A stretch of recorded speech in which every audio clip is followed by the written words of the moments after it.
Daenerys Targaryen. She says she is the mother of dragons. But would you trust her with your kids? Her father was a maniac. She palled around with Dothraki terrorists. She asked the city of Karth for a government bailout. Then she lost 3 baby dragons after placing them in an unlocked wooden box. An unlocked wooden box. This Khaleesi wants to be queen of the 7 kingdoms, but can she be trusted? Daenerys Targaryen. Wrong for dragons. Wrong for the realm. Paid for by the Committee to Protect Dragons.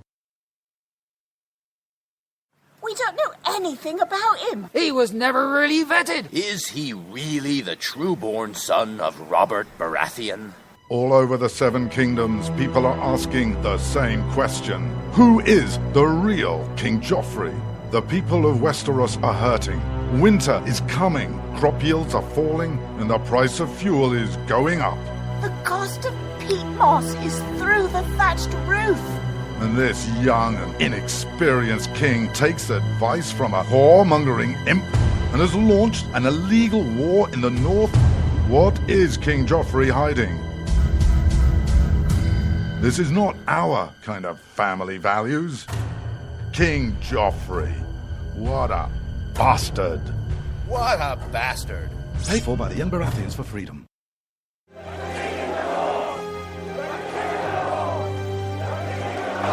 Robb Stark. He's the biggest celebrity in the North. But his father was a traitor. He arrested his own mother. His bastard brother deserted the Night's Watch. And he couldn't defend his own castle. Worst of all, Robb Stark hasn't stopped the wildlings from invading our lands and taking our jobs. He even has an illegal alien for a nanny. And now he wants to be king in the North? King? Some people say he's really a wolf. Some people say he eats dead people. We can't wait until it's too late. Send a raven to Winterfell now and tell Robb Stark to go back home. Stop eating dead people and defend the damn wall. This ad paid for by Crossbows GPS. You shouldn't have to pay to talk to the people closest to you, or the people who used to be. That's why Umbrella Wireless is proud to announce the new Friends, Family, and Recent Ex-Girlfriend plan. Now you'll get unlimited calls to your best buddy, your mom, or Cindy, once she realizes that you're seriously meant for each other and should stop screening your calls. Now the 30 minutes of agonizing silence where you're both afraid to hang up may drain your battery, but it won't drain your wallet. And you'll get unlimited calls just to check if she still cares enough to pick up, with no extra charges. With the Friends, Family, and Recent Ex-Girlfriend plan, your phone will automatically answer calls from your ex, because maybe she finally realizes that you're the only one for her and wants to get coffee sometime. Now, after lonely nights of looking at pictures of the road trip you took together when everything was great, your misspelled texts are absolutely free. The only thing you have to pay for is the booze. The Friends, Family, and Recent Ex-Girlfriend plan, because she wants you back. She just doesn't know it yet.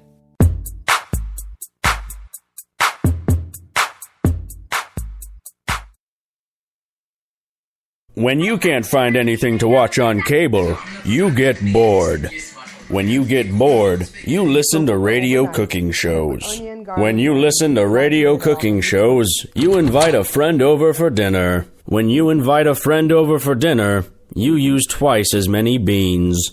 When you use twice as many beans, you expel deadly farts that kill your friend's dog. When you kill your friend's dog, your friend becomes unstable. When your friend becomes unstable, you're sued for everything you're worth. When you're sued for everything you're worth, you're thrown to the streets.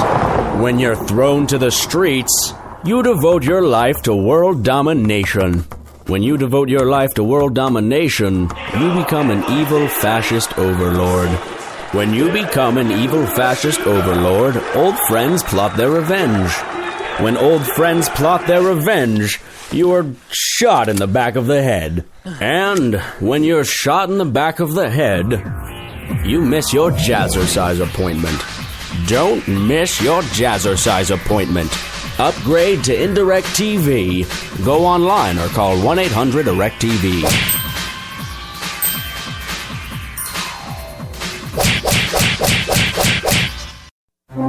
Millions of Americans every day are shedding unwanted pounds by taking tested and proven Ultra Lipo Stick. Carbohydrates are bad. Our carbo-fighting antioxidant is good.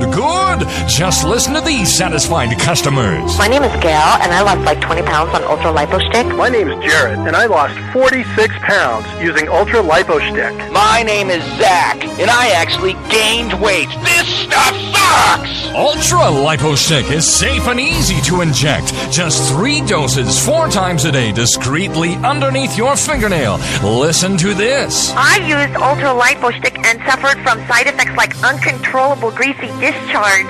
Ultra Lipo Stick, it turned the armpits of all of my shirts orange. This stuff is crap. Try it today and see some real results. Ultra Lipo Stick. Not available in stores. Results may vary. Zinc Media. Feel the power of knowledge.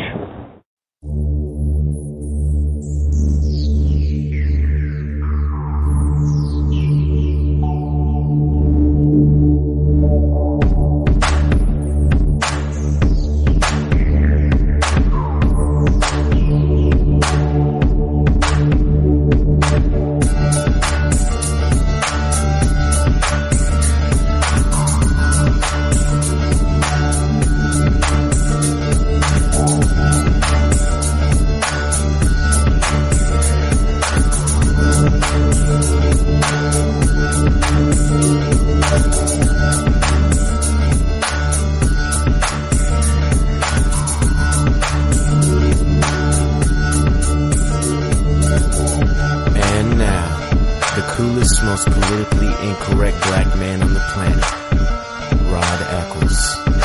Well, hello, my fellow Americans. Yes, it is I, your lovable host, El Rod, coming to you live from my bunkerized home studio somewhere within the great granite state of New Hampshire, where the state motto is still live free or die. It is not big government or bust. It is Friday.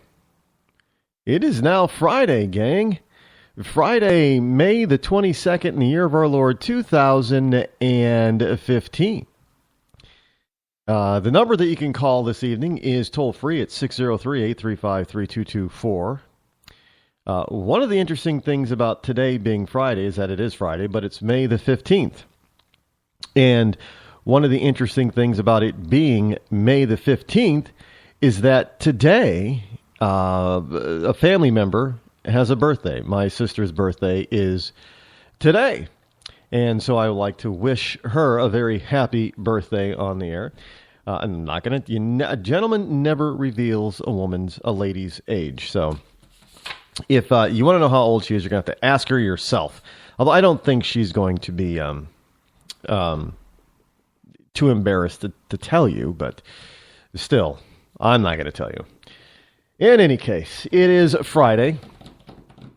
That means that today is Free-for-All Friday, and we'll talk about just about anything that is on your mind. So whatever you want to, just give me a call at 603-835-3224. That's the number. We will be doing some integrating things later on in the summer with chat rooms and such things as that as we continue to grow. We do have a new network that we'll be joining, bringing on in the syndication process coming up. So that announcement will be made, full announcement will be made next week. This weekend is Memorial Day, and I want everybody just to take the time out from eating your burgers and dogs and ribs and barbecue chicken to remember those who gave everything so you have the chance to enjoy something. You know what I'm saying? You know what I'm saying?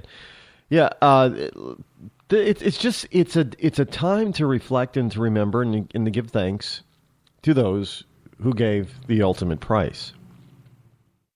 Now, I know a lot of people are out there saying, well, you know, thank a vet that's living. Yeah, do that every day. Every time you see a living vet, thank them. But today is a day that was set aside for us to remember those who've fallen serving this nation. So I definitely want to, on Monday, have a moment of silence for them. Just to remember, just to reflect, and to show a little bit of gratitude towards these wonderful people who gave everything. You can't ask for more than that. You really, you can't. You can't, you can't ask for more than they've already given, and their families too. Their families too. Now, because it is a holiday weekend, and it is the unofficial official, or is it the official unofficial start of the summer season, and I want the heat to be brought on. Really, I want some global warming, if you will. I want a nice hot summer. Tell you, it's been a busy week. It has been a very busy week. It's been jam-packed full for me, and I got today. I guess I'm kind of feeling a little exhausted. It's been that kind of a week. It's been that busy and that hardcore, if you will. But there's one. If you are a friend of mine on Facebook, and see, this is why you miss certain things if you don't follow me on like Facebook, and you don't follow me on Twitter and LinkedIn, you miss certain. See, I'm more playful on Facebook because it's a medium where you can be, and I'm a lot more professional on LinkedIn. So a lot more professional type of stuff goes on over on LinkedIn, on my LinkedIn account. Obviously, I'm more visual with Pinterest, and with Twitter, it's just whatever it is at the particular moment. Whatever. But if you follow me on Facebook, then, and you know what?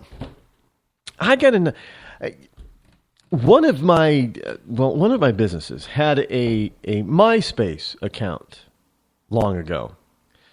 Now that business, it doesn't really exist anymore. I mean, it's morphed into something different. So that particular type of business that would have used MySpace, no, it really doesn't exist anymore. But I got an email from MySpace today saying that I got 5 new followers. I deleted that account. How the hell is a business, a former business, getting followers from a deleted account? So, we're going to have to investigate what the hell is going over on. If you've ever had a MySpace account, I'm going to say that you should probably investigate, because you're probably going to end up with having your account revived somehow. I don't know how it's doing it, why they're doing it, because when you delete, this is the thing, and I haven't had time or a chance to really look into the legality of this thing, but I thought it was pretty much a law that if you delete something, they had to really delete it.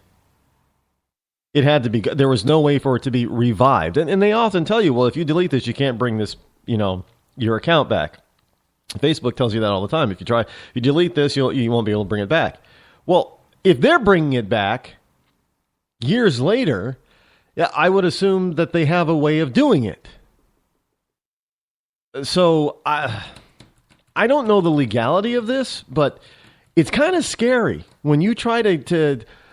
Now, yes, you have to be careful with what you put on the internet, because once it's out there, as soon as somebody sees it and copies it and shares it, it's on the internet forever. There's just no way you're going to get it down. However, when you're doing something like this, when you have a personal account like this or a business account and you want to remove it, sure, there might be other stuff out there, but that particular account should no longer be valid and alive and should not be able to be revived.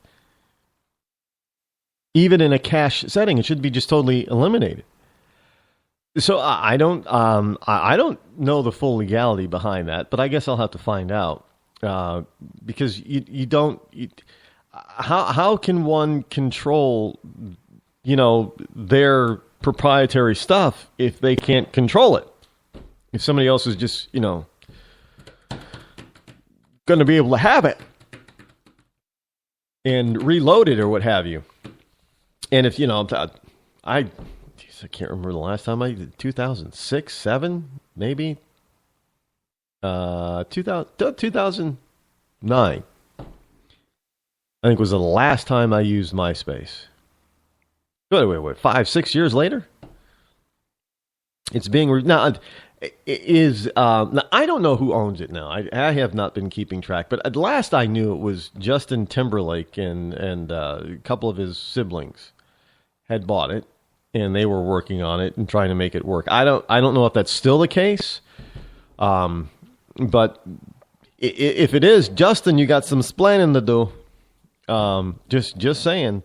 And by the way, his real name is not Timberlake. I saw what his government name was once, and it wasn't very well. I don't remember what it was, but it wasn't Timberlake. That was a made-up name, I guess. I don't know. Like Timberlake. I don't know why he would choose Timberlake. Maybe he didn't like his own name or something. I don't know. But anyway, on the Facebook side, one of the things that I like to do is, one of the things that I'm hooked on, which I will probably spend a good deal of downtime this weekend just playing and having fun with, is SimCity Build It. And yeah, I'm now my city is built to such a I'm almost at level 30. So I get to have a bunch of different stuff. You graduate, you become a bigger, better mayor with bigger, better cities, as you go up in levels. But right now, the city is pretty much laid out the way it's going to be laid out. And right now, I'm just having fun because you can actually move whole buildings. It's kind of fun to be able to move a skyscraper around and put it somewhere where you want to put it.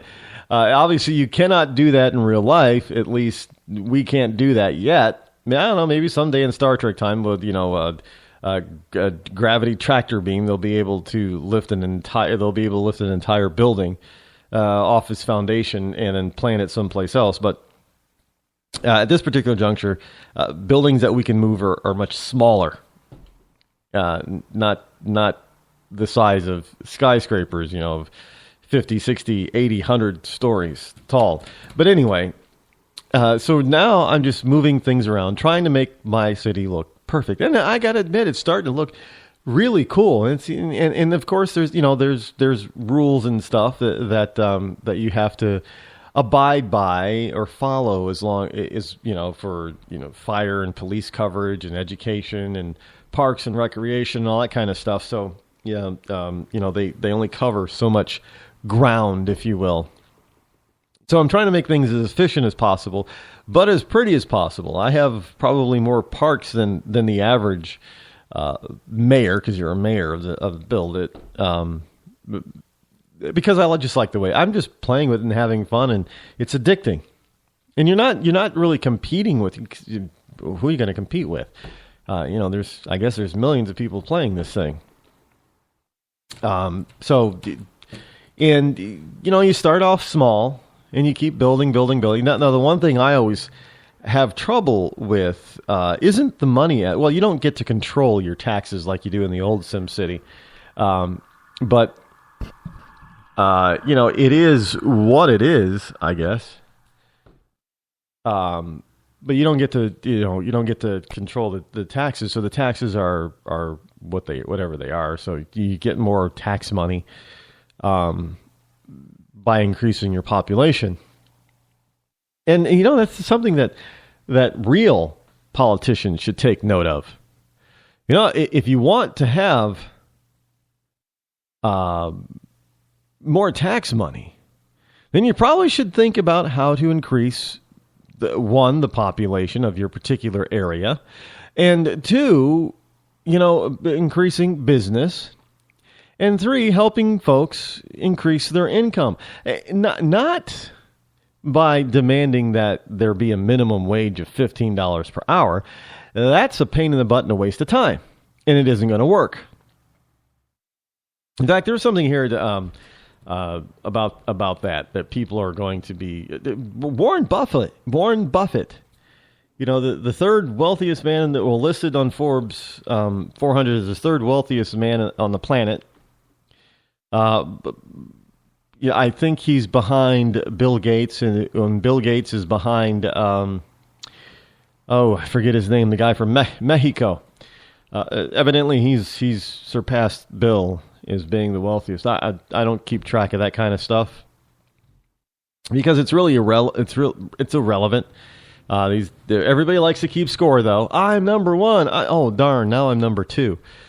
But it doesn't look like they're really in a race to try to one-up each other. But in any case, Warren Buffett is out there talking about this raising the minimum wage to $15 an hour is not a good idea. Now, let's face it, Warren of late has not exactly been a bastion of conservative thought. But in any event, the man knows what he's talking about. He's worth billions of dollars. He's made billions more for himself and his investors. He's not a slouch when it comes to economics and economic policy. Even when he goes off the liberal deep end, sometimes you got to think, okay, Warren, you may have a slight point here, but you're a little bit too far to the left. But in any case, so he's saying, even on this leftist type of belief, that $15 an hour is going to kill the low-end job market.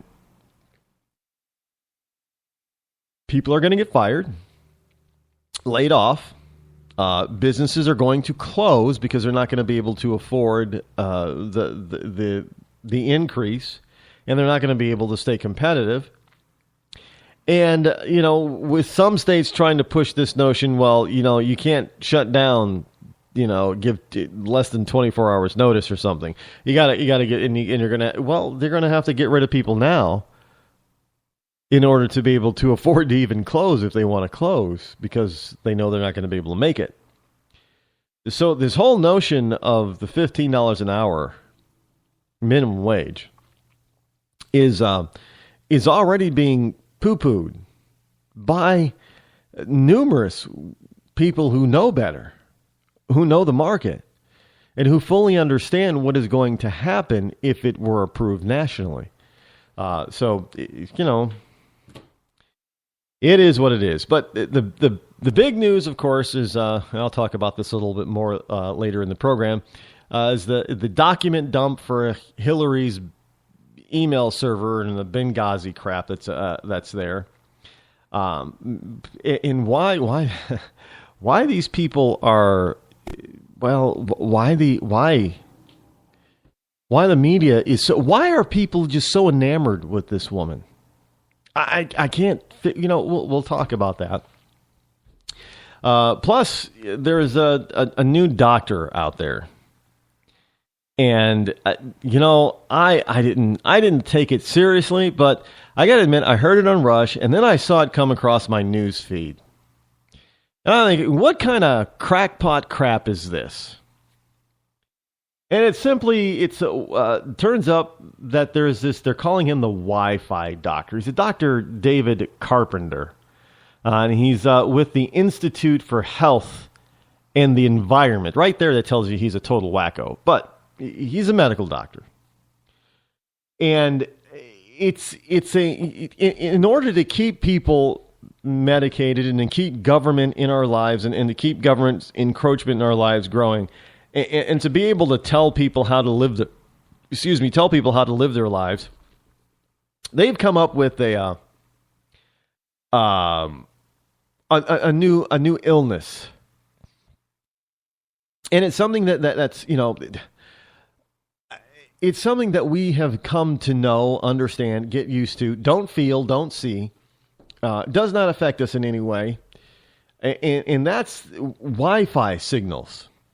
Wireless signals. So, but I guess this guy actually appeared on Fox and Friends. And see, I don't know this because I don't watch Fox News. So I don't know what kind of kooks that Fox and Friends gets on there on their program from time to time. I don't know. But I guess he was on Fox. Well, according to the newsfeed, he was on Fox and Friends. And I guess Fox and Friends was taking him seriously about this new Wi-Fi disease. And I'm thinking, what is this? And look, now it's not going to happen right away. It's going to sneak up on us. But in about 5 to 10 years, especially if we still have Obamacare, in about 5 to 10 years, you're going to start to see regulation coming out and recommended daily doses or allowances of Wi-Fi absorption. And the government's going to get involved and tell you, how much Wi-Fi signal that you can have. Because look, you're already told how powerful your Wi-Fi signal can be for your router. And that, I know sometimes you can go to YouTube and you can find these, how to build a device to make your Wi-Fi, router more powerful. But I have also since found out that it's illegal to do that. Why would it be illegal to increase the Wi-Fi strength of your own router so you can get the signal all over your property? But evidently that's illegal. You can't tamper with it. And there's a legal limit on how powerful these things can be. So you can't go above that strength, that signal strength. I think so. It's already started. And it's only going to expand and grow. And pretty soon it's going to be, they're going to reduce the power scope and range of these things. It is going to be practically useless to have one. I mean, you're going to have to be right on top of it basically in order to use it. But this is just a basic crisis in order to, it's not even a crisis. It's just an attempt to create a crisis and to create a panic about, oh my goodness, this Wi-Fi signals are all around us 24/7. We can't get away. What are we going to do? It's going to kill us. It's going to kill us. That's what they're trying to gin up. So then you start demanding Congress and your state legislatures and your national legislatures to do something about it, to save you. And believe it or not, there will be people out there who believe in this kind of garbage. And they're going to take it seriously. And they're gonna run around thinking, hey, this Wi-Fi, not going to have Wi-Fi in my house. Because there are people that don't have TVs and they don't have other types of electronic devices because they're afraid of certain things that come about with these electronic devices that they've been told. There are people that don't want to live next to high tension power lines because of the electromagnetic field is too strong for the human body to take. For that, there is some evidence that may disrupt certain bodily electro functions. But this is a Wi-Fi signal that we've been. Have you felt bad lately? And I know some people, if you plant it in their head, do you get headaches? I can just see it now. There's a public service announcement. Do you get headaches and you don't know where they're coming from? Do you often feel nauseated from these headaches? It could be Wi-Fi sickness. You should disconnect your Wi-Fi signal in your home immediately. And if you do not see an improvement within 2 years, contact your doctor. I'm telling you, this kind of stuff is coming up. You would think it would be funny, but I think we've gotten to the point now where we can actually see that the stuff that we think is funny at first really becomes not funny. In fact, it really becomes nightmarish because the funny stuff, it's supposed to be comedy, all of a sudden becomes part of lore, becomes part of law, and becomes a part of your everyday life that you have to pay attention to. It's kind of like, you're in the country and, one person in 100 years in the country probably gets run over. They'd say in the country, runned over. They get run over. And so now all of a sudden there's jaywalking laws on country roads. Well, there are no sidewalks on most country roads, but the cops are still going to pick you up for jaywalking. Why? Because somebody, 15 years ago, staggered out onto a country road and got runned over Who knows? Maybe a cow was driving or something. We'll be right back, folks. Hi, I'm George Foreman. Do you have an idea for a new product or invention? People ask me all the time, George, how do I get my idea in front of companies? How do I get a patent? What do I do next? I'll tell you like I'll tell them all. Call my friends at InventHelp. Call InventHelp today for free information. InventHelp can submit your invention to companies who are interested in receiving new ideas. Call InventHelp today. To get your free inventor's information, call 1-800-352-1609. That's 1-800-352-1609. If you want to work until you keel over, have less of everything in retirement, or give back more of your hard-earned money to the stock market again, then just ignore me. But if you'd like to protect the money you save, receive a steady, predictable retirement income, and enjoy financial security for as long as you live, then listen to this. You can download a free report that reveals the wealth-building secrets Wall Street and the banks don't want you to know. You'll learn how you can get guaranteed growth, safety, and real prosperity without risking your money in the Wall Street casino, and how to get the money you need when you need it, simply by asking for it. This is the best way to have a 100% secure retirement and know your money will last as long as you do. To learn more about this method and to get your free report, go to 52security.com. That's the number 52security.com. 52security.com. Go to 52security.com. Hurt or injured in a car accident? It can be hard to take the proper legal action after a car accident, but waiting can cost you more. The law requires car accident victims to assert claims promptly. You could lose out by simply waiting. Call 800-709-4667 right now to see what your claim could be worth when handled by a skilled attorney. With a lawyer fighting and speaking up for you, you could be entitled to a big cash award. Call 800-709-4667. That's 800-709-4667. Now it's fast and easy to connect with the legal help you need after your car accident. Call 800-709-4667. The call is free, but you need to act now before time runs out on your claim. You need a lawyer to fight for you, protect you, and get you the compensation you need and deserve. Time's wasting. Call 800-709-4667. That's 800-709-4667. Call now. I considered suicide so I wouldn't put my family through all the pain. Many of our warriors are returning home from the battlefield, only to face a new war as they struggle with devastating injuries. At Wounded Warrior Project, we understand. We're there to help. Even though you think you're broken, you're not. It's the physical and the emotional healing that Wounded Warrior Project provides. With a gift of just $19 a month, you can join Wounded Warrior Project. You'll help provide critically needed programs and services that rebuild lives. Beautiful.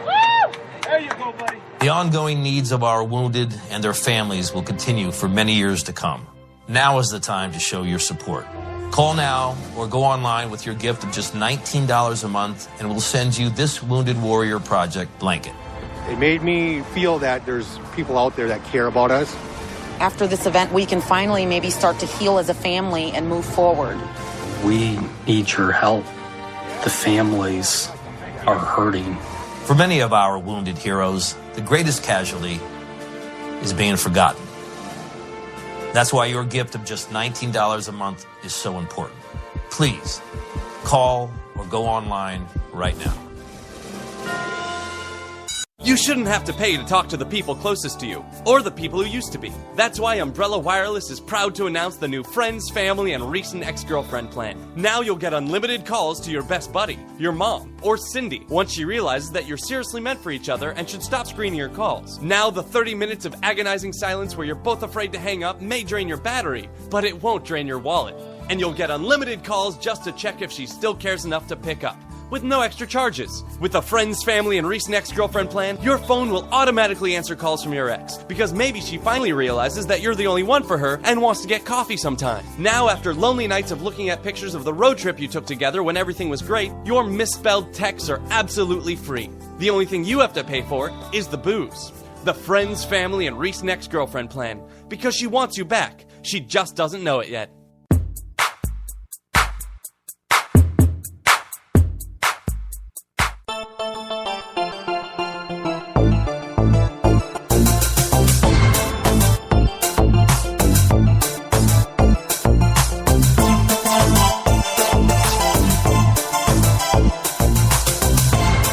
You're listening to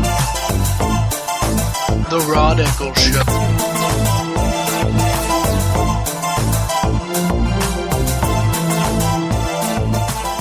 So Dr. David Carpenter is saying that, you can't handle all this Wi-Fi stuff running around. The only reason anybody would fall for any of this Wi-Fi sickness, garbage, crapola is simply, as Rush put it, simply out of ignorance. They don't know about all the different frequencies, waves that are being bombarded with on a daily basis, especially once they leave their home. I mean, you're talking. Well, I know we've already been through the cell phone. Remember the cell phone scare? That didn't work, by the way. Tried to scare everybody from not using their cell phone, but to use, the Bluetooth or something, because of the radiation. And you had people that actually, they would actually, they put like tinfoil or something on a certain part of their phone to deflect and reflect the radiation away from their brains.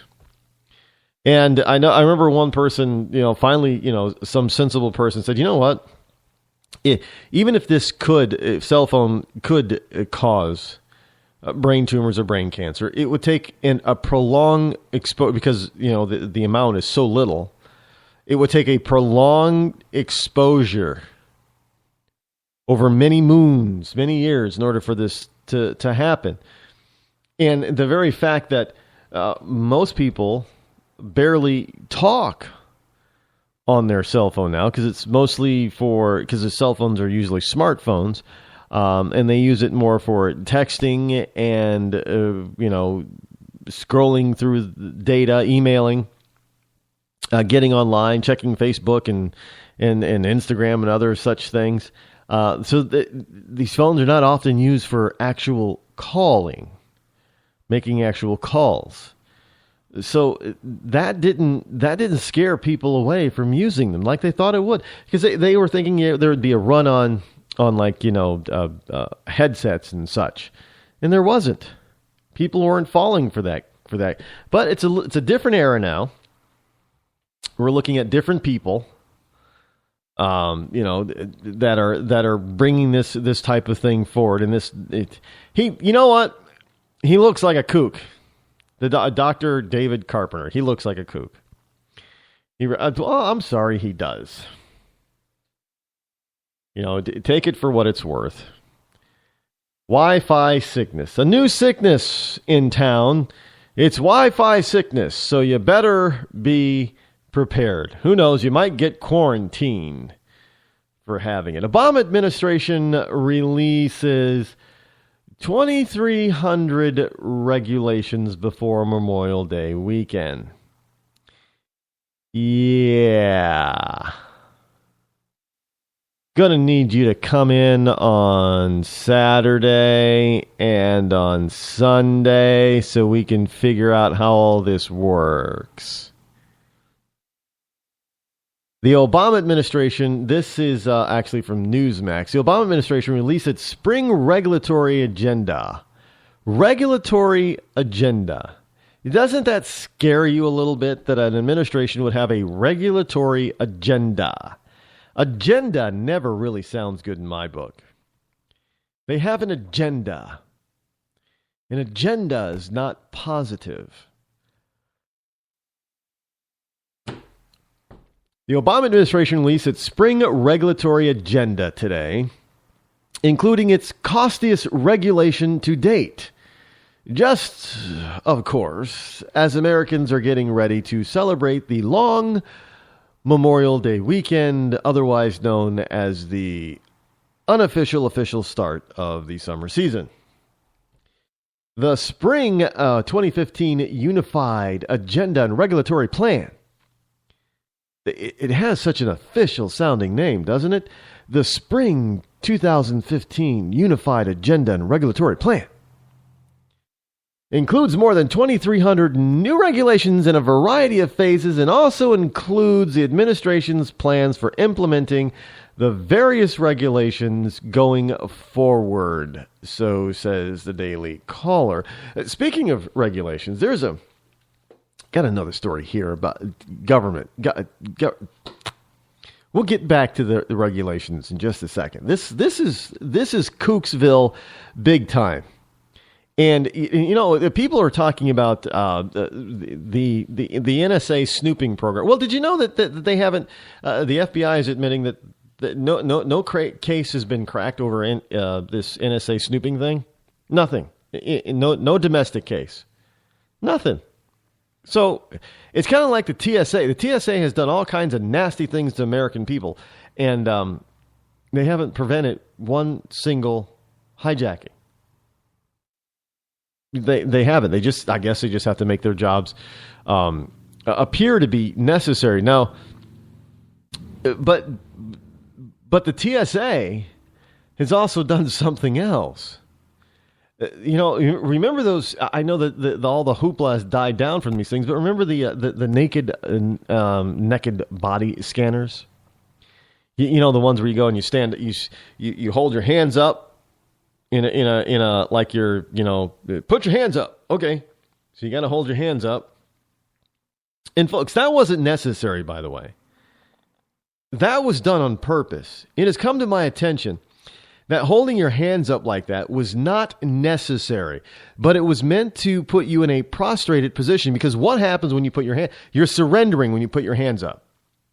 So, in other words, this was done on purpose because you were supposedly, subconsciously surrendering to the TSA when you got in these machines. Put your hands. No, you could have left your hands down, and the machine would have worked just as well. The put your hands up thing, that was just to prostrate yourself to the TSA. I give up, TSA. My hands are up. See, I give it. That's what it was. It was psychological, folks. They've already said it. It was psychological. So I know there's some people that a TSA agent will, the head of the TSA will come out and tell you, yeah, it was not necessary. It was just psychological. And you will still have some leftist idiots who won't believe it. But in any case, this is a story from Hot Air about the TSA. Speaking of government. And earlier this month, Jaie, J-A-I-E, Avila of News 4 San Antonio discovered that those full body scanners that were scrapped by the TSA over privacy concerns back in 2013, oh yeah, they're being sold for as little as $10. $10. Whereas the government spent over $40 million on those things, meaning a huge loss to who? We, the taxpayer, of course. To make matters worse, some scanners are still brand new. They're still in their original packaging. They haven't been taken out and assembled. They're still in their original packaging. Now, the Transportation Security Administration, TSA, paid $160,000 a piece for those scanners, full body scanners, naked, the naked kind. But we found them being auctioned off. They found them being auctioned off in San Antonio for as little as $10. Now I don't know exactly what somebody would do with one of these things in a used. Cops can't use them. I mean, you can't use them for security. Hey, yeah, you got to walk into the courthouse or the courtroom, right? County court, and you got to go through the naked body scan. No. What is somebody going to do with these things? And probably it's probably for nefarious reasons that somebody would want to buy these things. But so local government agencies can bid on surplus equipment the federal government no longer wants. Now, most of this stuff is old, Most of it's like furniture and computers and Border Patrol flashlights. Yeah, I want a used Border Patrol flashlight. There obviously must be an aftermarket for this kind of stuff because people buy it. And sometimes they buy it, by the pallet or the gross or what have you. They buy these old Border Patrol flashlights and other items the government got years of use out of. But in the middle of the warehouse, still sitting in the original boxes, the reporter also found 6 full-body airport scanners that have never been used. A warehouse employee said these are basically new. Now, we asked the question, what does basically mean? And the warehouse employee said they bought them and were going to use them, but never did. So they never came out of the box. That's basically new. Aha! I see, said the deaf man to the blind man. The TSA confirms that the 6 that were found were part of a larger group of 250 scanners that we, the taxpayer, paid $40 million for, and that the TSA is now trying to get rid of. About a third were never even used in airports. And the ones that were used to screen passengers are taken out of service after about 2 years. Most taxpayers are not going to expect the government to be throwing away essentially $160,000 scanners, but $40 million worth. And this is from Leslie Page from Citizens Against Government Waste. I don't know where Leslie thinks these things are going to go. But it goes back to the controversy in 2010 when they were first unveiled. Congress agreed with passengers that the X-ray image the scanner showed of travelers were too graphic. So in 2012, it passed a law requiring new software that could reduce the resolution on the scanner displays, but that didn't work either.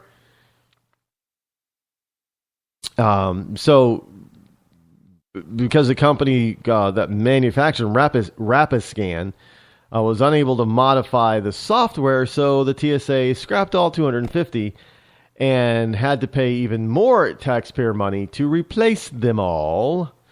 The group Citizens Against Government Waste says TSA should have demanded a refund or set up a pilot program before paying for all of those scanners. I agree, but government doesn't do anything like that, or our government doesn't. So back in 2012, they kind of got rid of these, but you still had to go through the TSA, take off your belt, take off your shoes, take off your tie. It's unbelievable what you have to go through in order to get to board an airplane nowadays. It's the utter stupidity of it. And again, some of it is designed to prostrate you into a compliance position. How much of a badass can you be without your belt on so your pants might fall down and you're in your socks? It's kind of difficult. It really, unless you're like Bruce Lee or something, it's really difficult to be in that type of a position. Not having beltless pants, and especially if you're one of those people that like to wear your clothing a little bit loosely around the pantaloon area. I find it amazing that some of these kids, they actually wear belts. That the belts actually keep the pants where they're at because they wear them so low. And I actually saw, and I don't normally respond when I see kids wearing droopy drawer pants. Occasionally I might say, hey, you should pull up your pants. But I understand, I'm not their parent. But this kid, the interesting, I don't know how many pairs, evidently he was wearing, at least 2 pairs of underwear. because this is how he was wearing his clothing. And he was wearing a shirt, propped up so everybody could definitely tell how he was wearing his pants. His pants were literally belted, but just below, the butt. Kind of like it was used like a bra to hold up the butt cheeks. But that's where the pants were. And then he had a pair of underwear, or shorts or what have you. But they weren't all the way up because under the ones that the underwear was actually all the way up to his waist. So he was like showing off three different things. I had to say something. I got to tell you, dude, you kind of look foolish. Pull up your pants. And he gave me the dirtiest look, and all I did was look at him and say, if you ever get in trouble, how are you going to run? You can't get away from the cops, man. And as soon as I said you can't get away from the cops, guess what he did? Pulled up his pants. And really? That's all that's probably all we have to go around doing now. If you want these kids to pull up their pants, just tell them if you ever get in trouble, find yourself in trouble, you can't run away from the cops in those pants like that. You better pull them up. Then they'll probably pull them up. But I had never seen anything like it in my life. But that's I guess that's I hope that's not the new fashion trend. But anyway, it's Friday. Where was I? I was talking about something more important than holding up your pants and the belt in the TSA. So you gotta take your belt off. You gotta take your shoes off. What else you gotta take off all your jewelry, I think, except for maybe your wedding band. So you gotta make sure if you bring a laptop, it has to be on and open, I guess, or something, so they can see. It has to be able to be turned on in an instant. I don't know about tablets and stuff. Maybe they're too small to have to worry about, but laptops have to be. Which is one reason why I didn't bring, on my first trip to San Francisco in an airplane, I didn't bring my laptop simply because it takes forever for that thing to turn on. Even when it's asleep, it still takes forever to boot up, and they'd probably be looking at me like, "You sure this is a computer?" So I left it at home, but the body scanners. That didn't do a thing. It didn't. They were still groping people. Oh yeah. Well, and if you opted out of those things, then they tried to humiliate you for opting out. And most people, they didn't want to be bothered because they tell you to arrive like 2 hours before your flight. But see, the problem is they don't allow you to start going through the checkpoint until a certain period of time. So that certain period of time doesn't give you enough time to really want to mess with the TSA by saying, I don't want to go through that body scanner. They do all this stuff on purpose, folks. Because they know that you're gonna be worried about missing your flight. So if they're not going to allow you to even come through this through the gate, into the secure section until an hour before your flight, and you see all these people lined up trying to get into on the same airplane or multiple aircraft, you're just gonna say, oh, crap. I know I'm gonna have to wait until they get done screening everybody, and then they're gonna have to screen me personally and privately, and then I'm gonna miss my flight.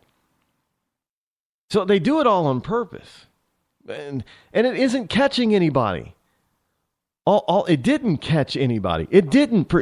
Hell, how many times have people still brought stuff onto the plane, or tried to? Oh yeah, I forgot. I can see if don't bring a firearm. I fully understand that. Remember when they were taking people's fingernail clippers away? We were a laughing stock in the world. United States airports. United States airports. You can't take fingernail clippers. They are afraid somebody's going to hijack an aircraft with fingernail clippers. That was true. And, you still can't, utilize or bring, you put your shampoos and everything in these little tiny little bottles. And it has to be, you have to be able to take it out so they can see it. They can look at it, maybe even open it up and sniff it. Just and taste it maybe to make sure that it's shampoo and conditioner and shaving cream. This is, it's the modern thing. Because our government says that we should be afraid of everything. We should be afraid of fingernail clippers and a stupid nail file. Well, you can jab and stab somebody with a nail file. Do you know how thin a nail file is, even the metal ones? You know how easy it is just to bend those things? I mean, most people, if they get stabbed with it, unless they get stabbed in the soft tissue, they're going to bend the stupid things and they're not even going to puncture you. I'm being serious. Sure, you're going to get poked and it's going to hurt, but by that time, it's definitely not a deadly weapon. And they're not very big, so it's not exactly, wouldn't be very easy to wield such a thing as a weapon. Because they're tiny. And if you threaten somebody with it, they probably wouldn't even see it. And the fingernail clippers. Oh yeah, you're gonna bust down the new anti-terrorist doors to the cockpit and threaten the pilots with a pair of fingernail clippers. I just don't. I don't. None of this stuff is the TSA stuff, or excuse me, the NSA stuff, the snooping, the domestic. It doesn't keep us safe. All it does is make us feel like we're safer, but we're not safer, and it takes away and erodes your own freedom. Plain and simple. That's what it's designed for. It's designed to get you to capitulate, to roll over, to even get to a point where you're freely willing to give away even more of your liberty. Because it's kind of like, it's the old frog in the pot thing. You try to toss a frog into a hot pot, he's going to jump out as quick as he can. But put the frog in a nice, lukewarm pot of water, he'll stay. Slowly turn up the heat, he won't get out until it's too late. And it's too late because he's dead and cooked. The same thing with humans. We're being told, and Americans, we're being told, well, this will keep you safe. So if it's not really, really, if you have nothing to hide, you have nothing to fear about this law. This is what we're told. If you have nothing to hide, you have nothing to fear. Well, that's a bogus argument. I have nothing to hide, but I have everything to fear from my government. So, but they try to tell you, well, if you have nothing to hide, then you have nothing to fear. No, yeah, I got plenty to fear when government gets involved. This whole notion that I should be open because if I don't have anything to hide, I should allow them to look at it. Then where is privacy? Where is you just being allowed to be you? If you don't do anything illegal, where is it that you're just allowed to be you? When you have overbearing, overwatchful government, you're not allowed to be you. I'm not kidding, folks. You don't get to be just you. You have to be something that even in your private life, you have to be something that you're probably not, just in order to keep government from bugging you and harassing you and haranguing you and probably arresting you and throwing you in jail. Can you imagine? Well, maybe you secretly like Marilyn Manson music. But if you have nothing to hide, the government's going to say, well, we need to know what kind of music you listen to. And you're going to say, well, why? Because there could be something in there that could, be construed as being not so nice towards America. Well, now you're going to be scared to death that maybe Marilyn Manson is going to be on the hit list, so you're not going to listen to Marilyn Manson anymore. Not that I would ever listen to it, but you get my point. Now you don't get to do something that you enjoy for fear of it looks bad in the eyes of the government. The government doesn't need to see everything about you. And that's one reason why Americans didn't like those stupid full body scanners. Because it didn't protect us. Not really. But now we're paying for getting rid of them, and they're only about $10 a piece if you want one. Daenerys Targaryen. She says she is the mother of dragons. But would you trust her with your kids?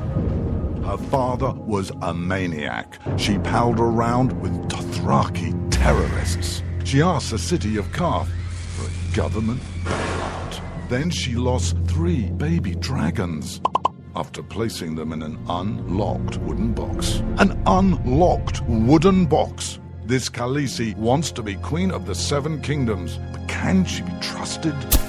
Daenerys Targaryen. Wrong for dragons. Wrong for the realm. Paid for by the Committee to Protect Dragons. We don't know anything about him. He was never really vetted. Is he really the true-born son of Robert Baratheon? All over the 7 kingdoms, people are asking the same question. Who is the real King Joffrey? The people of Westeros are hurting. Winter is coming. Crop yields are falling, and the price of fuel is going up. The cost of peat moss is through the thatched roof. And this young and inexperienced king takes advice from a whoremongering imp and has launched an illegal war in the north. What is King Joffrey hiding? This is not our kind of family values. King Joffrey. What a bastard. What a bastard. Paid for by the young Baratheons for freedom.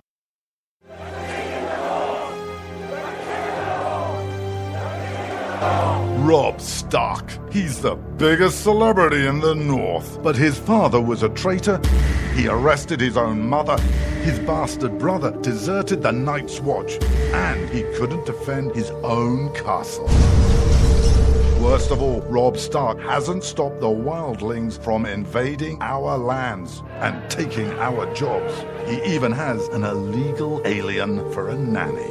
And now he wants to be king in the north? King? Some people say he's really a wolf. Some people say he eats dead people.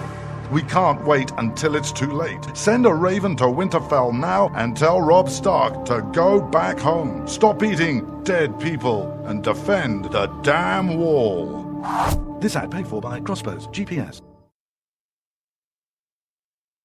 You shouldn't have to pay to talk to the people closest to you, or the people who used to be. That's why Umbrella Wireless is proud to announce the new Friends, Family, and Recent Ex-Girlfriend plan. Now you'll get unlimited calls to your best buddy, your mom, or Cindy, once she realizes that you're seriously meant for each other and should stop screening your calls. Now the 30 minutes of agonizing silence where you're both afraid to hang up may drain your battery, but it won't drain your wallet.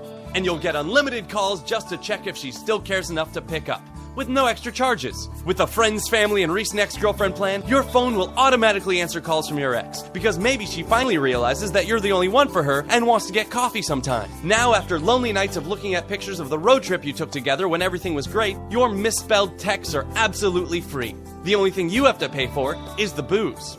The Friends, Family, and Recent Ex-Girlfriend plan, because she wants you back. She just doesn't know it yet.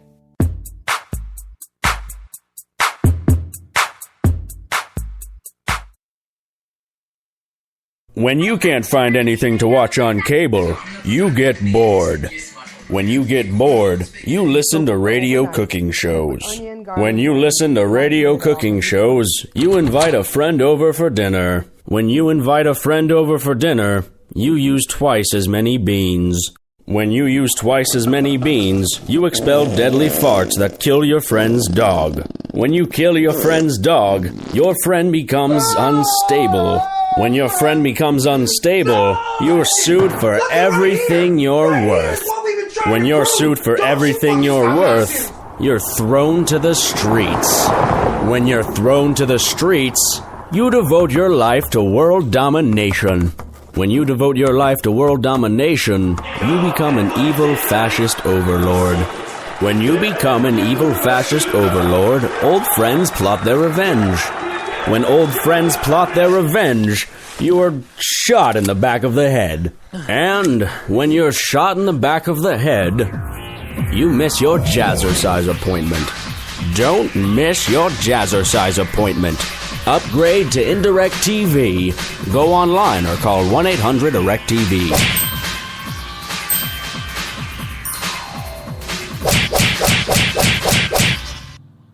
Millions of Americans every day are shedding unwanted pounds by taking tested and proven Ultra Lipo Stick. Carbohydrates are bad, bad. Our carbo-fighting antioxidant is good, good. Just listen to these satisfied customers. My name is Gail, and I lost like 20 pounds on Ultra Lipo Stick. My name is Jared, and I lost 46 pounds using Ultra Lipo Stick. My name is Zach, and I actually gained weight. This stuff sucks! Ultra Lipo Stick is safe and easy to inject. Just 3 doses 4 times a day discreetly underneath your fingernail. Listen to this. I used Ultra Lipo Stick and suffered from side effects like uncontrollable greasy discharge.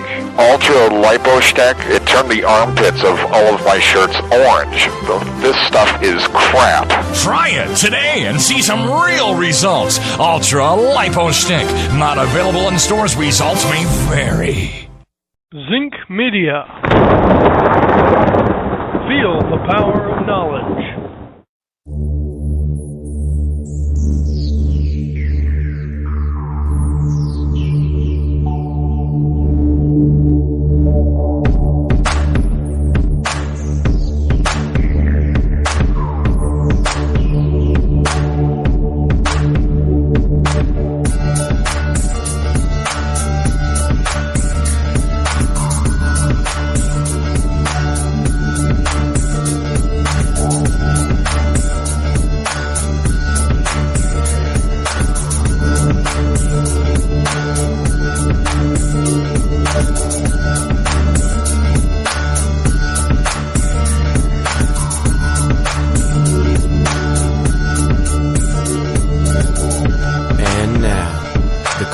Most politically incorrect black man on the planet, Rod Eccles.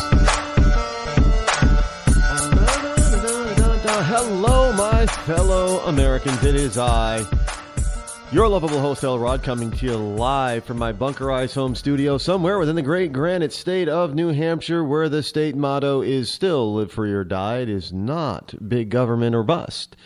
It is Friday, May the 22nd, in the year of our Lord, 2015. It is Free for All Friday, meaning, wherever the winds take us is the topic up for discussion. In order for you to participate and to suggest a topic, you might want to pick up the phone or whatever you use to make old-fashioned phone calls with. Toll free 603-835-3224. That's the number. Number you can always call between 7 p.m. to 9 p.m. Eastern Standard Time. Speaking of which, we will not be here on Monday, which is May 25th, which is Memorial Day observed day. So we will be taking... Now, I know a lot of people are probably, what's he going to do during the holidays? Now, as I have always done, the show's gone dark on holidays. Let me give you a breakdown of what's going to happen. July 4th, Independence Day. I like to, it's a holiday as far as I'm concerned, but it's a Saturday. So we'll be here. We don't take, the non-holiday. Oh, you're going to take off the 3rd? No. But it is summertime, and it is time for, I will be on a speaking tour, so I'll be, as I said, I'll be speaking probably in a town near you if you're east of the Mississippi pretty soon. So there will be nights that I'll be coming live from a strange place, or there might be a guest host here, or it might be a best of program simply because I'm out there talking. Or well, not talking, but speaking live. That's a good thing.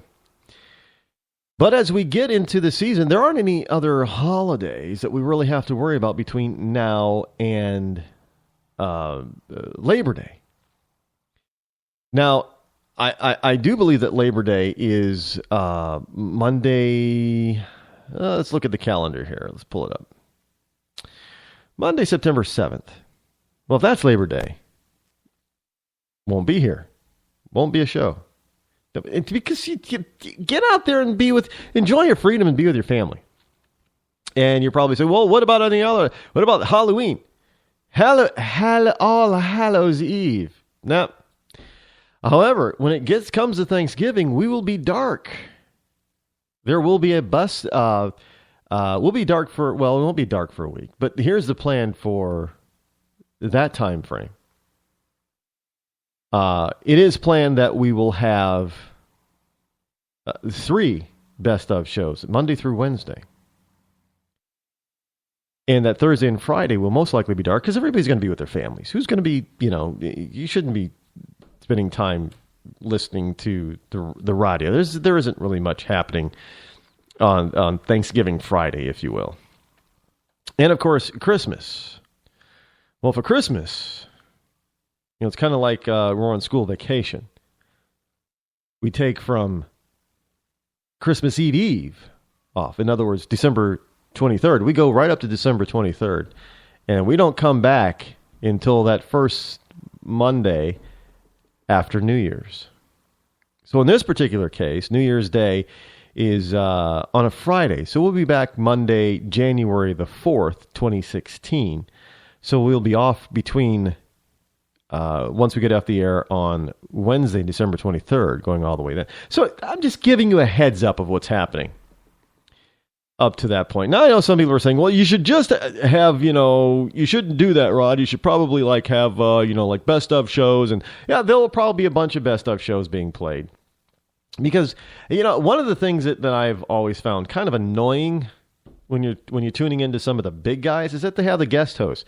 Now, the guest hosts have families. They have places they'd like to be too. And I fully understand it's the whole lure. Hey, Rod, but let me tell you something.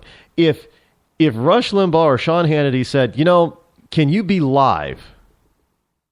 Do a live show on December 24th and 25th. I'd say, you know what? It'd be an awesome opportunity, but nobody's going to be listening anyway, so no. And, but they don't. I'm just using them as an example. They don't do that anyway. They have best of shows that they're playing because they can't have dead air on terrestrial radio. It's not the same as digital radio. Digital radio gives you a little bit more flexibility, if you will. Speaking of flexibility, I don't know. I'm getting kind of fed up with the NFL. I really, this whole Deflategate thing has just gotten way, way, way, way out of hand. And, I don't care. Look, I don't care how good Tom Brady is, or I don't care how good Tom Brady thinks he is. I don't care how good, the Patriots are, or have been, or they think that it doesn't matter. I'm not a Patriot fan. I'm not that much of a Brady fan. I mean, he's a great quarterback. I don't care what else is out there. You can't. It's not like you can't put foreign substances on a football and make it because like a spitball or something in baseball. I mean, come on, this is just getting redonkulous. People need to get over this. Did he cheat? Look, that's what penalties are for. Look, I'm a Pittsburgh Steelers fan. I could care less what the Pats do. But, hey, what he's doing it hurts the game of football, Rod. It hurts all of football. Well, I think the NFL has hurt the game of football all on their own. They didn't need players. Look, they're handing out a suspension of 4 days for Tom Brady, but they were handing out suspension of what 2 days for a known wife beater, domestic violence person, and he's not the only one. Come on, you're gonna tell me that a slightly underinflated football is more important than domestic violence? No, not at all. And this whole notion that Goodell is taking this stance, it's simply because of Kraft and Belichick and Brady are probably 3 of the most disliked people in the NFL. Why? Because they win too much. That's why. If this were the Patriots of the 80s and early 90s that didn't win an awful lot, nobody would care. Nobody would dislike Tom Brady. If he wasn't so good and his stats weren't so what they were, nobody would dislike Tom Brady. If Tom Brady wasn't married to Giselle, but married to an average, everyday housewife-looking type of NFL wife, nobody would hate Tom Brady. That's the truth. It really is. Nobody would hate Tom Brady. If he was an average NFL QB on an average NFL team with an average NFL owner and coach, the Pats wouldn't be hated, Kraft wouldn't be hated, and Brady wouldn't be hated, and Belichick wouldn't be hated. Plain and simple. It's gotten out of hand. And look, me speaking as not being a Brady fan or a Patriots fan, even though I'm here in New England country, I don't care.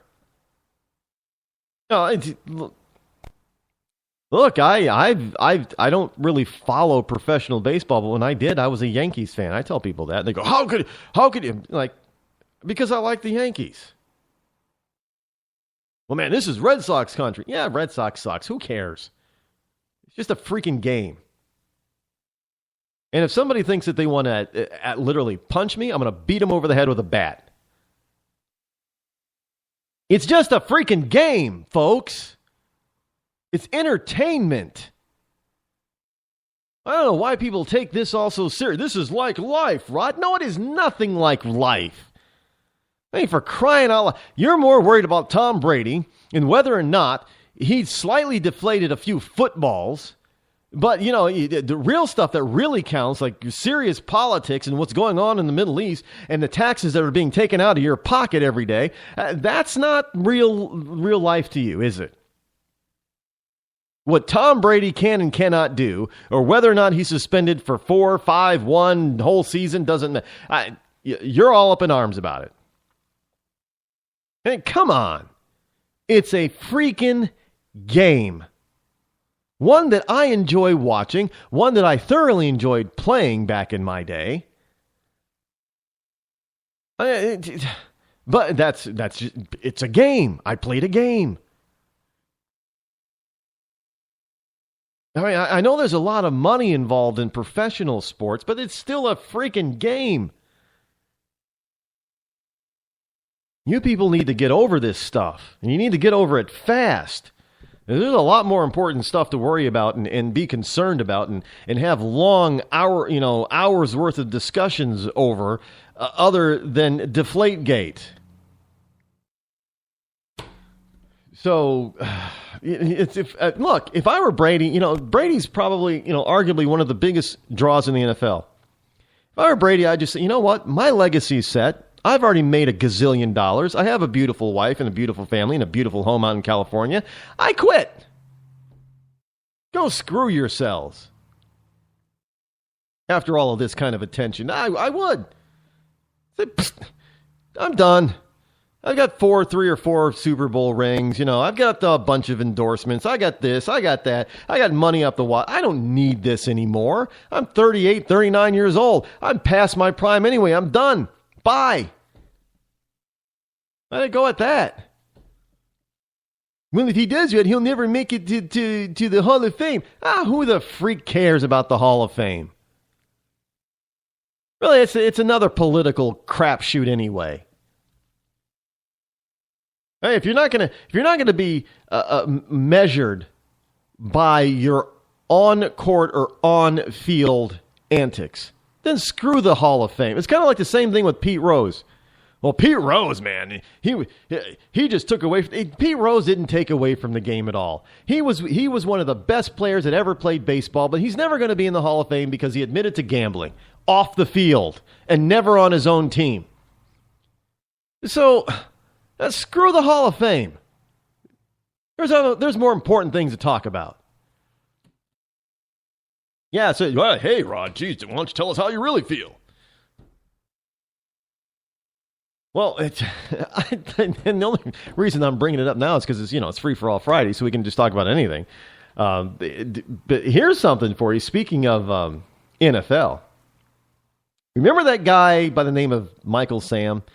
Yeah, that Michael Sam, the gay footballer.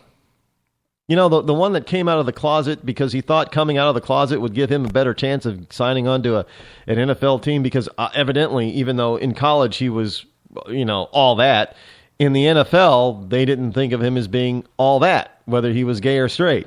He wasn't all that.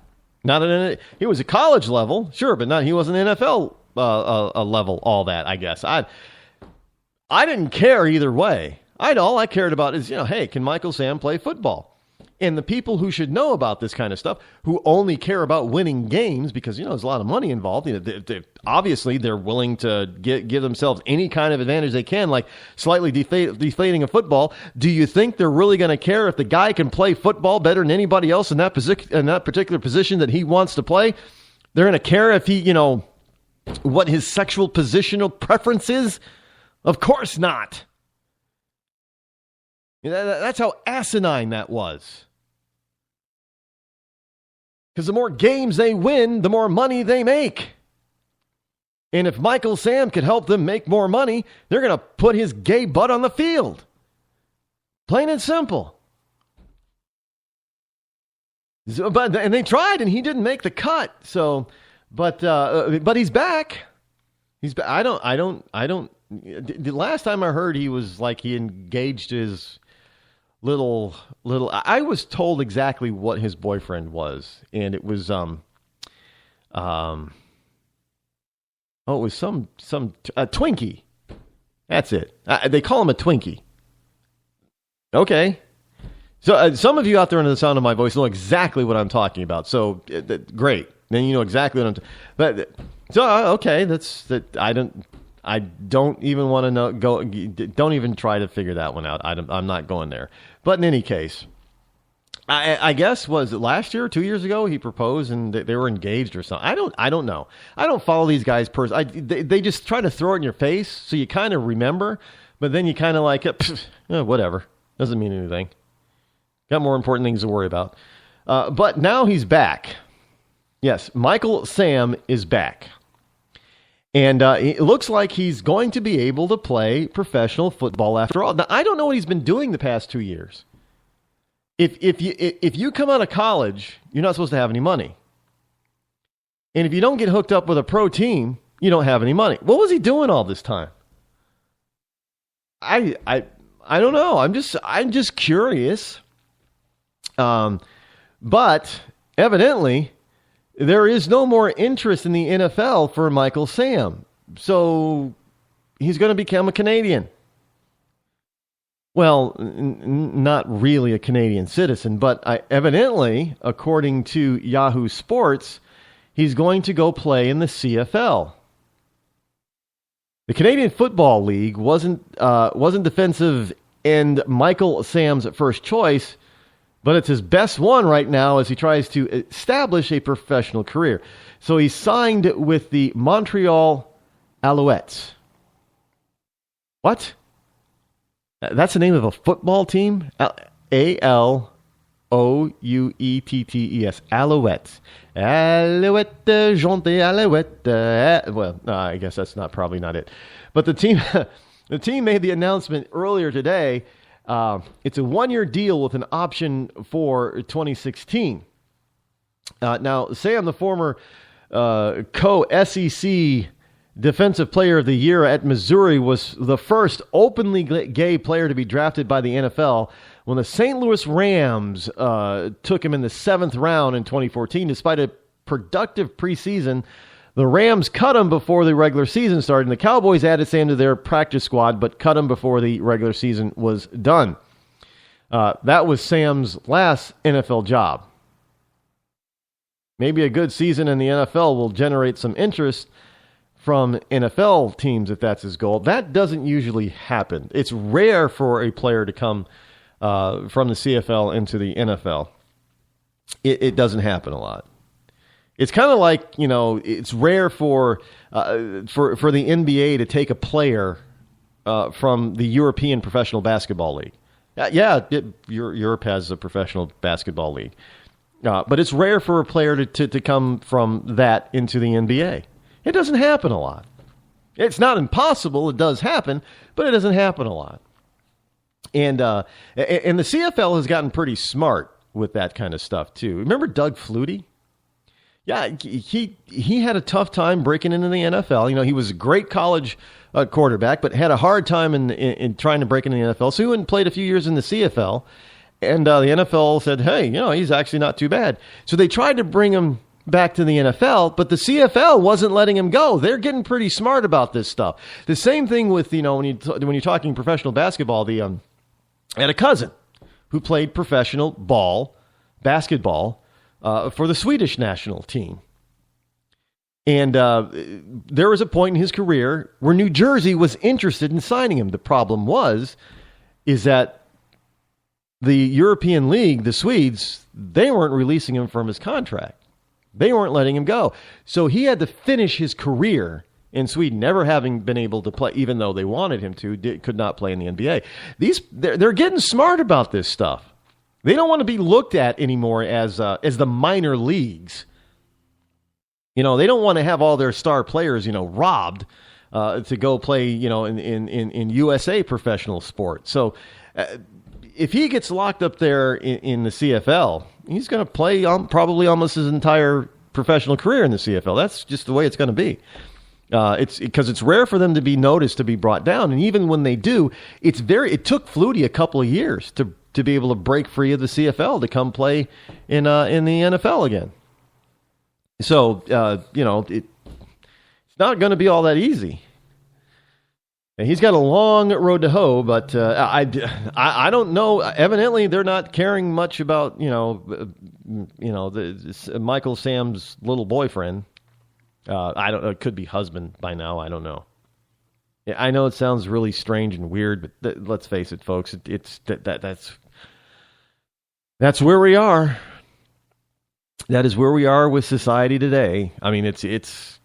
You know, look, I don't care what Sam does in his private life, in his bedroom. That's his business.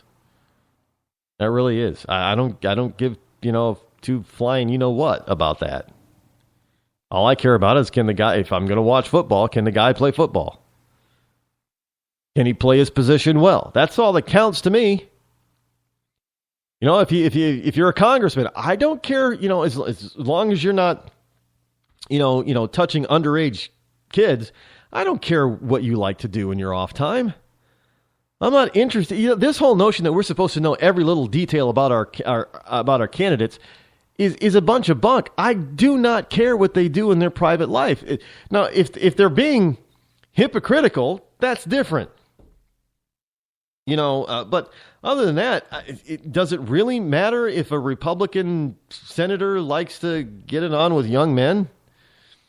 I don't care. But the only time it becomes relevant and makes any sense is if this senator is also trying to pass legislation and bills that make it illegal for people to do what he's doing.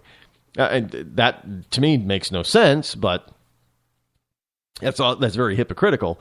But that's the only time where that you know, the personal stuff comes into play. Otherwise, why would you even care? Why do you? Because it's everybody has got this celebrity crap. They want to know everybody else's business. They want to get in everybody's personal business. Well, it's none of your business. This is why a lot of good, qualified people will not enter politics. No, because, yeah, I know Michael Sam is the one that opened the Pandora's box and that. He's the one that invited everybody into his bedroom. I get that. But beyond that, you know, most people do not. They do not want people to get into their closet and into their bedroom and into their kitchen and all that kind of stuff. They don't invite people in. They just barge their way in. So this is why a lot of good, strong candidates don't enter politics, or at least they only go so far. They don't enter the national or even the state leagues. I mean, it takes a special person to really want to do that. And oftentimes they're not the best. But just saying. So, yeah, well, it is what it is, folks, and it ain't what it ain't, and it probably isn't what it should be. But I Can we even watch Canadian football over here? We don't get Canadian stations anymore on cable like we used to. I remember we used to get a Canadian station. We don't get that. I mean, maybe ESPN will be running some special programs or special CFL football season stuff. We'll have to see. Michael Sam, it'd be interesting to see if he can actually play up there. I'm sure ESPN 2 or 3 will probably have it. Hi, I'm George Foreman. Do you have an idea for a new product or invention? People ask me all the time, George, how do I get my idea in front of companies? How do I get a patent? What do I do next? I'll tell you like I'll tell them all. Call my friends at InventHelp. Call InventHelp today for free information. InventHelp can submit your invention to companies who are interested in receiving new ideas. Call InventHelp today. To get your free inventor's information, call 1-800-352-1609. That's 1-800-352-1609. If you want to work until you keel over, have less of everything in retirement, or give back more of your hard-earned money to the stock market again, then just ignore me. But if you'd like to protect the money you save, receive a steady, predictable retirement income, and enjoy financial security for as long as you live, then listen to this. You can download a free report that reveals the wealth-building secrets Wall Street and the banks don't want you to know. You'll learn how you can get guaranteed growth, safety, and real prosperity without risking your money in the Wall Street casino, and how to get the money you need when you need it, simply by asking for it. This is the best way to have a 100% secure retirement and know your money will last as long as you do. To learn more about this method and to get your free report, go to 52security.com. That's the number 52security.com. 52security.com. Go to 52security.com. Hurt or injured in a car accident? It can be hard to take the proper legal action after a car accident, but waiting can cost you more. The law requires car accident victims to assert claims promptly. You could lose out by simply waiting. Call 800-709-4667 right now to see what your claim could be worth when handled by a skilled attorney. With a lawyer fighting and speaking up for you, you could be entitled to a big cash award. Call 800-709-4667. That's 800-709-4667. Now it's fast and easy to connect with the legal help you need after your car accident. Call 800-709-4667. The call is free, but you need to act now before time runs out on your claim. You need a lawyer to fight for you, protect you, and get you the compensation you need and deserve. Time's wasting. Call 800-709-4667. That's 800-709-4667. Call now. I considered suicide so I wouldn't put my family through all the pain. Many of our warriors are returning home from the battlefield, only to face a new war as they struggle with devastating injuries. At Wounded Warrior Project, we understand. We're there to help. Even though you think you're broken, you're not. It's the physical and the emotional healing that Wounded Warrior Project provides. With a gift of just $19 a month, you can join Wounded Warrior Project. You'll help provide critically needed programs and services that rebuild lives. Beautiful. There you go, buddy. The ongoing needs of our wounded and their families will continue for many years to come. Now is the time to show your support. Call now or go online with your gift of just $19 a month and we'll send you this Wounded Warrior Project blanket. It made me feel that there's people out there that care about us. After this event, we can finally maybe start to heal as a family and move forward. We need your help. The families are hurting. For many of our wounded heroes, the greatest casualty is being forgotten. That's why your gift of just $19 a month is so important. Please call or go online right now. You shouldn't have to pay to talk to the people closest to you, or the people who used to be. That's why Umbrella Wireless is proud to announce the new Friends, Family, and Recent Ex-Girlfriend plan. Now you'll get unlimited calls to your best buddy, your mom, or Cindy, once she realizes that you're seriously meant for each other and should stop screening your calls. Now the 30 minutes of agonizing silence where you're both afraid to hang up may drain your battery, but it won't drain your wallet. And you'll get unlimited calls just to check if she still cares enough to pick up. with no extra charges. With the Friends, Family, and Recent Ex-Girlfriend plan, your phone will automatically answer calls from your ex, because maybe she finally realizes that you're the only one for her and wants to get coffee sometime. Now, after lonely nights of looking at pictures of the road trip you took together when everything was great, your misspelled texts are absolutely free. The only thing you have to pay for is the booze. The Friends, Family, and Recent Ex-Girlfriend plan, because she wants you back. She just doesn't know it yet.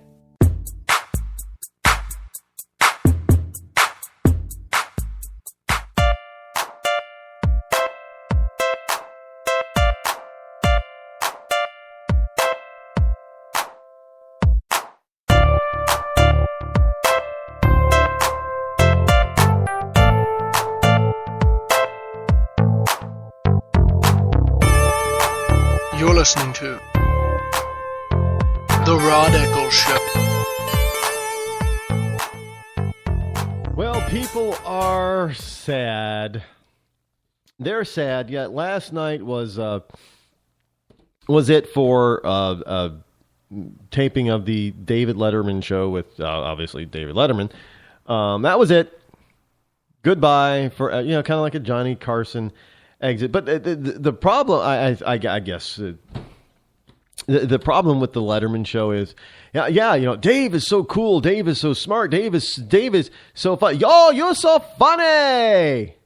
Dave Letterman's so funny. He funny man. And I'm sure somebody's probably going to try to rap me for just doing that one. But, I so funny. I so funny too. CBS didn't waste any time in getting rid of the legacy of, that is, whatever legacy there is, of David Letterman. Yesterday, CBS throws the Letterman set into the dumpster. I mean, they chopped it up and kicked it out the door and threw it away. People were scrambling yesterday and today to try to get keepsake pieces of the set. And there are people that think, oh, no, they can't do that. I mean, this set should be in the Smithsonian. Really? The set should be in the Smithsonian. Well, there are people who really think that. Now, CBS wasted, this is from the New York Post, by the way. I guess CBS isn't going to really say it themselves on CBS. Yeah, we threw away David Letterman's set. CBS wasted no time in kicking David Letterman's set to the curb. The sentimental fans gathered outside the Ed Sullivan Theater on Thursday to watch as stagehands unceremoniously crushed and sawed through iconic pieces of The Late Show. And the Late Show backdrop. The day after the final show, people are standing outside saying, I can't believe they're just demolishing the whole thing. Now, why not? What are they supposed to do with it? Are they supposed to enshrine it? I mean, look, who's taking over the Letterman show? I don't know. I don't watch the Letterman show. I don't know. But whoever's taking over the Letterman show, they're going to have their own set. They're going to need room. What are they supposed to do with David Letterman's set?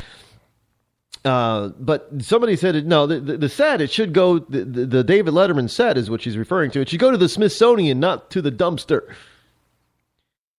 Now, a bunch of many Late Show lovers successfully snagged a keepsake from the theater dumpster that overflowed with red audience seats and bits of the bridges that made up the set behind Letterman's desk. I never really paid attention to all of that. But more than a dozen fans waited for the workers and security to clear out Thursday evening before descending on the talk show trash like vultures. And I'm sure some of them, you will probably see some of that stuff end up on eBay. Yeah, don't doubt me. And if I cared enough, I'd probably do a search for it right now, but I don't care really that much. So if you want to search, go ahead and keep track of it. David Letterman set pieces, they'll probably make a pretty penny off of it. I don't really care that much. I'm not that big of I'm not a Dave Letterman fan at all, actually. Maybe. What was he? Well, I didn't watch a lot of those late shows. I didn't watch, Johnny Carson and Jay Leno, and I don't watch Jimmy Kimmel, and I don't watch David Letterman and Conan O'Brien. Whatever happened to Conan O'Brien? He's still around? I don't know. I don't see. Well, I don't. Is he? I don't know if he's around. But anyway, yeah, I didn't watch Conan. Well, who are some of the others out there? I know you got the fake news people out there. I could care less that they're gone too. I don't know. I don't watch them. I have more important things to do. And there's better programming to watch than them. I just never, and after the Eddie Murphy era Saturday Night Live, I never really watched Saturday Night Live either. The second crew came and went, and I just lost interest in Saturday Night Live, and I would hate to see if the Saturday Night Live ever decided to call it quits, what they would and what they did to that set, what people would think or say. Can you imagine? This is an iconic television set, but you can't get rid of the Saturday Night Live set. It belongs in the Smithsonian. You know what they should do?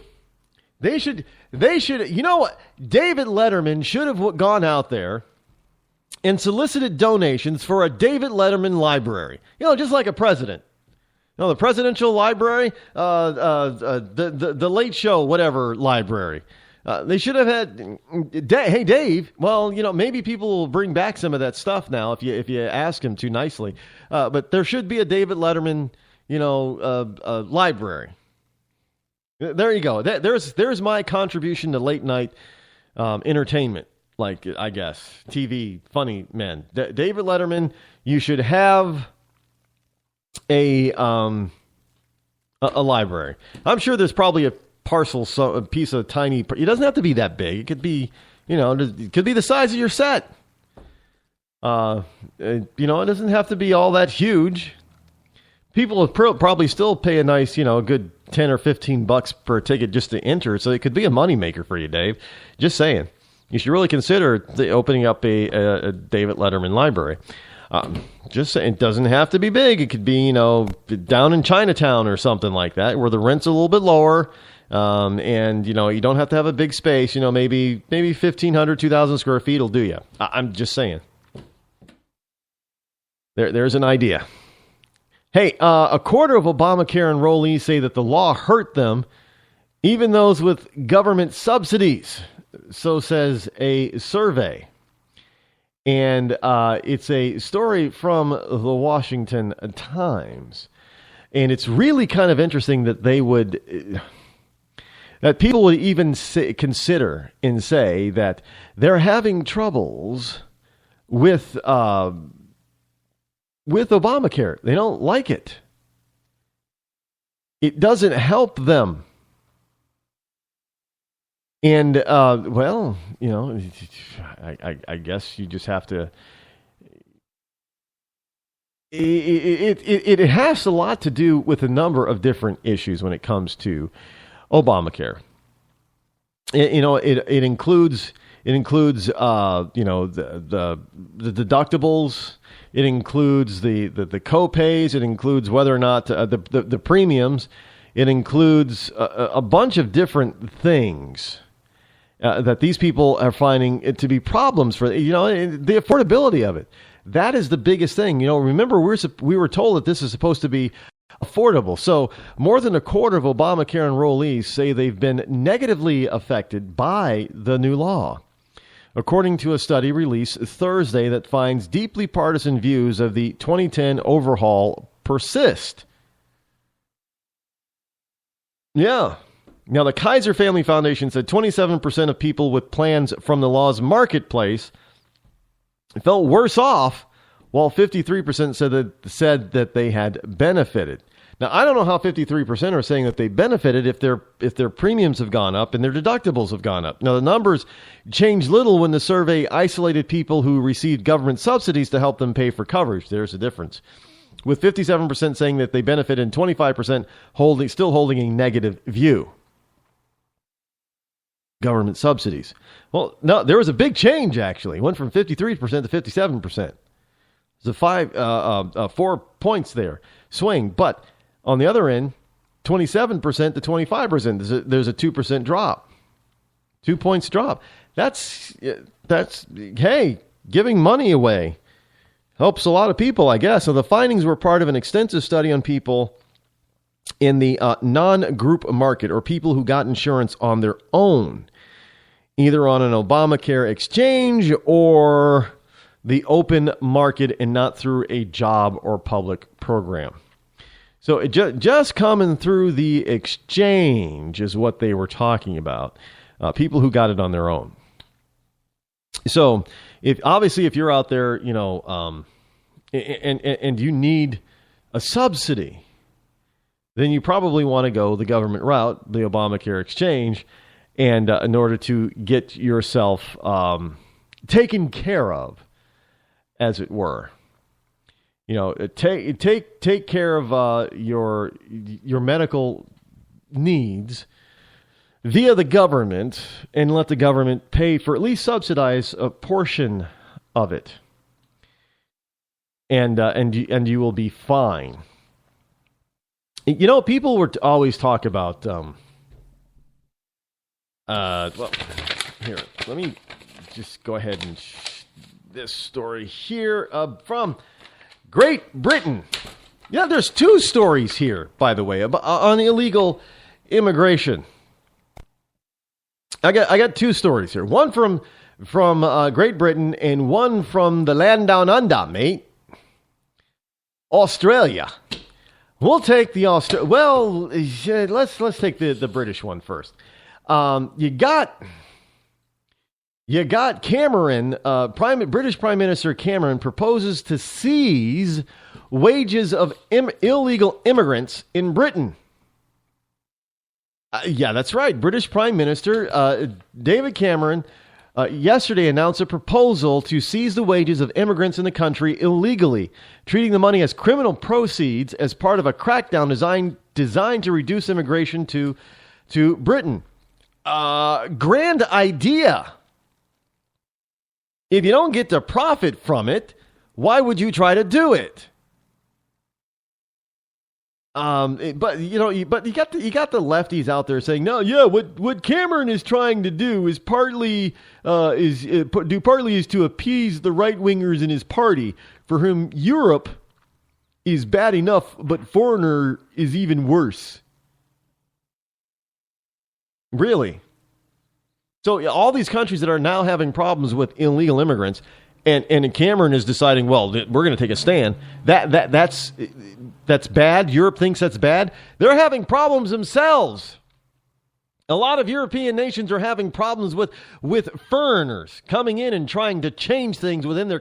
I mean, look, you're talking about white bread countries like Sweden and Finland and Denmark and countries like that. Well, the whole course of what they believe is being changed because they're allowing too many immigrants to come in. A lot of times they're illegal and they're staying, and they're finding ways of being staying and causing some severe damage. And especially when you start talking Middle Eastern people that are of the Islamic faith, now they're causing all kinds of havoc. So Cameron is like, well, it's been too easy to work illegally and employ illegal workers here in England. And it's the same thing here in the United States. Can you imagine if we actually decided, okay, this is what we should do here in the U.S. when it comes to illegal immigration. Here's how we handle it. And this goes for Hillary Clinton, too, who's hired an illegal to work on her presidential campaign. Here's what you do. You make sure that you seize every asset that person has in the United States. Take it all. And you kick them out.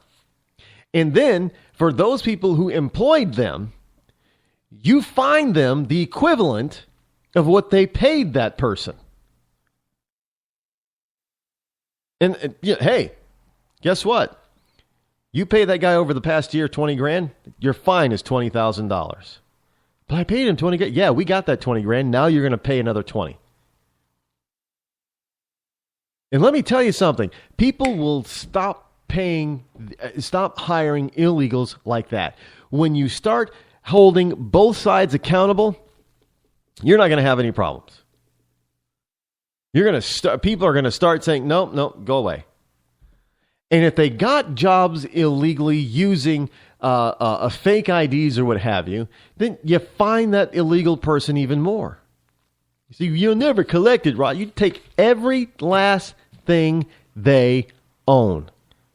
Because after all, if you're a drug dealer, if you're a suspected drug dealer, we've got laws that force you to forfeit many of your assets because they believe that you got them from illegal drug sales, right? So how is it that a pot dealer or a methamphetamine dealer or a coke dealer can lose their Lamborghini, but an illegal immigrant who can do just as much damage or far more damage doesn't lose anything? And maybe they'll get deported. No. I say that if you're caught here illegally, there is no asylum. You know what? If you need asylum, you better tell us right up front. Go to the border, say, I'm seeking asylum. We'll try to take care of you then. But don't come across the border, sneak across the border illegally, be here for years and years, and then decide, okay, no, I need asylum. No, it doesn't work that way. Shipping your butt back to where you came from. And if you actually made a living here, if you were able to create an income here, we seize everything. Everything that, if you came across the border with a suitcase illegally, or with a suitcase and you go back with that suitcase. If you came here illegally with nothing but the clothes on your back, you go back home with nothing but the clothes on your back. I know it sounds harsh to some people, and they even sound inhuman, but look, in order to preserve your own nation and make sure that people in foreign lands understand that there is a right way and a wrong way to come here, and if you break our law, there is punishment for it. You're going to be punished severely, just as if you were to enter their country illegally. They try to enter Mexico illegally and see how far you get if you get caught. If you don't get shot, you're going to end up in jail. And then once you get out of jail, if you survive jail, you're going to be immediately dropped off at the border. There is no ifs, ands, or buts. There is no asylum. I'm seeking asylum, man, because the United States sucks. Ha, ha, ha. Yeah, gringo, go back home. Seriously, that's what would happen. So why do we have to be different? Well, Cameron's saying, we got some problems here with this kind of stuff. So let's not. I'm going to propose a way to put a cap on this and get a handle on this, because it's costing Britons a lot of money for illegals. Even Australians have decided to crack down. This is actually a story. I'm sorry, I misspoke. This is a story about Australians cracking down on other things. Again, that are problems for the Australian people. And as England or Britain is trying to grapple with its issues of illegal immigration, and Cameron wants to get tough with them, Australia has other issues. And that's Australian-born jihadis. Now, a lot of people here think that the United States should do what Australia is about to do. And I think that that's probably a good idea. Look, because if you're out there in the battlefield and fighting against your own country, either you're a traitor, or you might as well not be a citizen. We should assume that you've renounced your citizenship to the United States. Therefore, we don't have to worry about hitting you with a drone. We'll just take you out. But here's what the Australians are going to do, plan to do. Australia to strip citizenship of Australian-born jihadis. Plan to adopt British legal model for children of immigrants. Now, Australia plans to strip citizenship from Australian-born children of immigrants who become fighters for the militant group Islamic State in Iraq and Syria. It's a crackdown on homegrown jihadis, a minister said. The government wants to change the Citizenship Act to make fighting for ISIS a reason for losing citizenship. The government also wants to adopt a British legal model by revoking the citizenship of extremists who are Australian-born children of immigrants, or an immigrant forcing them to take up citizenship in the birth country of their parents or parent. In other words, Australia's saying, we've had enough of this bull crap. You want to come here, and but you still want to be like you're over there? Well, then you better go over there, because we're going to strip you of your citizenship here. And your kids, too. It's kind of like, I'll get you, my pretty, and your little dog, Toto, too. Again, beautiful idea.